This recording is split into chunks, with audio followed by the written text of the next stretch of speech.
Good afternoon my dear students.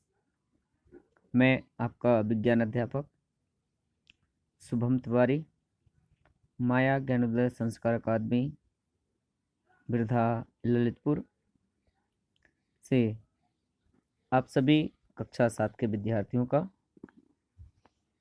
आज इस विज्ञान विषय के वीडियो कक्षा के माध्यम से हार्दिक स्वागत करता हूं। साथ ही साथ इस नव वर्ष 2021 की प्रारंभ में आप सभी विद्यार्थियों को मेरी ओर से, विद्यालय परिवार की ओर से बहुत बहुत शुभकामनाएं। यह नया वर्ष आपके लिए, हम सभी के लिए एक नए आयाम, एक नई ऊर्जा के साथ उद्देश्य को पूर्ण करने के लिए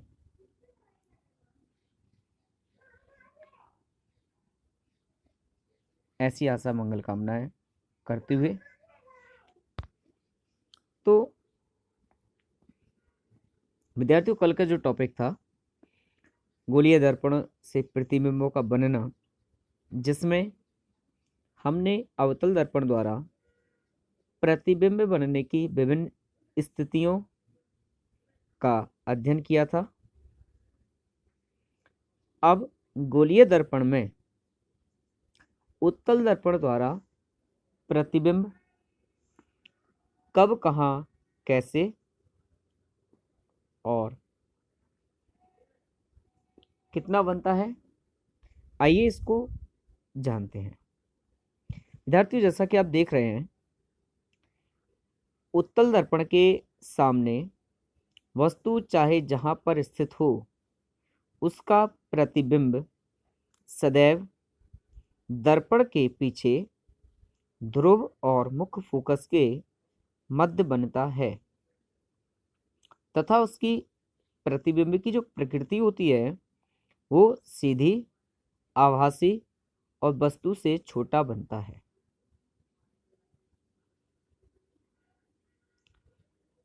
आइए देखते हैं, अब इसको एक चित्र के माध्यम से समझते हैं। विद्यार्थियों, चित्र संख्या 6.4 16.4 में ये जो वर्क के आकार का जो दिख रहा है आपको, ये इनको नाम दे देते हैं हम M1, M2। ये दर्पण है हमारा, और कैसा दर्पण है? उत्तल दर्पण। विद्यार्थी, उत्तल दर्पण की जो पहचान थी मैंने आपको बताया था, उत्तल अवतल में, अवतल में बाहर की जो परत है, पृष्ठ है, उस पर पॉलिश होती है, जबकि उत्तल दर्पण में आंतरिक सतह पर पॉलिश की जाती है। तो ये उत्तल दर्पण हो गया। ये मुख्य अक्ष है,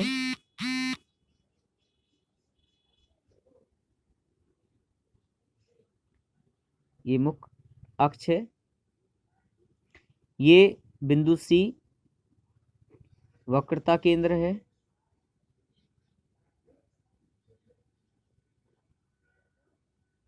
ये वक्रता केंद्र बिंदु C। बिंदु F ये दर्पण का मुख्य फोकस है। ये सारी पॉइंट मैं आपको अवतल दर्पण में भी बता चुका हूं। ये बिंदु P ये दर्पण का ध्रुव है। ये जो O का अर्थ है ऑब्जेक्ट, यानी कोई वस्तु है। ये I का अर्थ है इमेज, यानी वस्तु का बनने वाला प्रतिबिंब है। ये क्या है? प्रतिबिंब है। तो ये सारी बातें आपको समझ में आ गई। अब बात करते हैं परावर्तन के पश्चात वस्तु के प्रतिबिंब का बनना। तो उत्तल दर्पण में ये स्थिति रहती है कि वस्तु कहीं भी हो,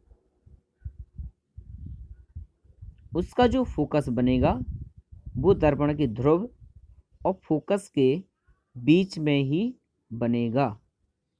हमेशा ये बात आप ध्यान में रखना। अवतल दर्पण में भिन्न भिन्न स्थितियां हैं कि वस्तु कहाँ पर रखी है तो प्रतिबिंब कहाँ बनेगा, लेकिन उत्तल दर्पण में एक ही स्थिति है कि वस्तु कहीं भी हो, उसका प्रतिबिंब, उसका जो पिक्चर है वो हमेशा फोकस और ध्रुव के मध्य ही बनेगी। ये वस्तु यहाँ पर रखी है मुख्य अक्ष पर, इससे आने वाली ये आपतित किरण यहाँ पर दर्पण पर टकराती है और टकराने के पश्चात ये परावर्तन होकर के इस मार्ग में निकल जाती है। ये आपतित किरण है, ये परावर्तित किरण है, ध्यान देना।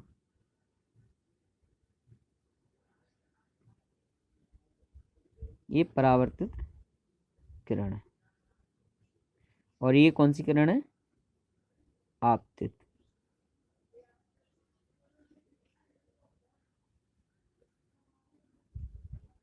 ठीक है, ये वस्तु के द्वारा पड़ने वाली आपतित किरण दर्पण पर पड़ी, परावर्तन के पश्चात ये इस मार्ग से निर्गत हो जाएगी। दूसरी एक किरण यहाँ पर वक्रता केंद्र पर आती है,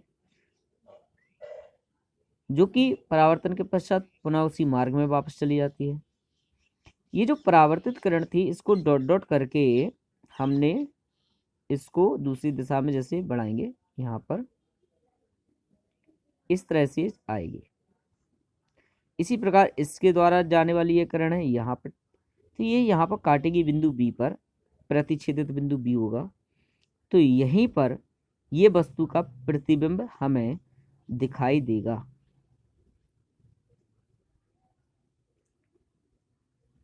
तो अब ये जो प्रतिबिंब बना, अब आप स्वयं देख सकते हैं वस्तु और प्रतिबिंब के आकार में क्या है। आकार प्रतिबिंब का छोटा है, सीधा है, परंतु आभासी होता है और दर्पण के पीछे बनता है। आभासी का अर्थ है प्रतिबिंब हमें स्पष्ट नहीं दिखाई देगा, वास्तविक स्थिति प्रतिबिंब की नहीं दिखाई देगी। तो विद्यार्थियों, उत्तल दर्पण द्वारा किसी वस्तु का प्रतिबिंब उस दर्पण के ध्रुव तथा मुख्य फोकस के मध्य सीधा, छोटा, आभासी बनता है। समझ में आ गया? इसके बाद अगला जो टॉपिक है हमारा वो है आवर्धन, मैग्निफिकेशन। आवर्धन क्या है? किसी वस्तु के प्रतिबिंब की ऊंचाई और वस्तु की ऊंचाई का जब हम अनुपात निकालते हैं तो वह अनुपात ही उस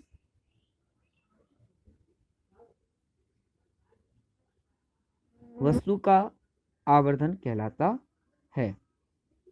अर्थात किसी भी वस्तु की आवर्धन बराबर प्रतिबिंब की ऊंचाई बटे वस्तु की ऊंचाई। विद्यार्थियों, इस सूत्र के अनुप्रयोग से आगे इस अभ्यास में कुछ क्वेश्चन होंगे जिन्हें हम सॉल्व करेंगे। कल पुनः गोलीय दर्पण के उपयोग क्या क्या है प्रकाश के क्षेत्र में, इस टॉपिक पर चर्चा करने के लिए पुनः उपस्थित होंगे। तब तक के लिए आप सभी को पुनः एक बार फिर नए वर्ष की शुभकामनाओं के साथ आप सभी के लिए बहुत बहुत धन्यवाद। Thank you.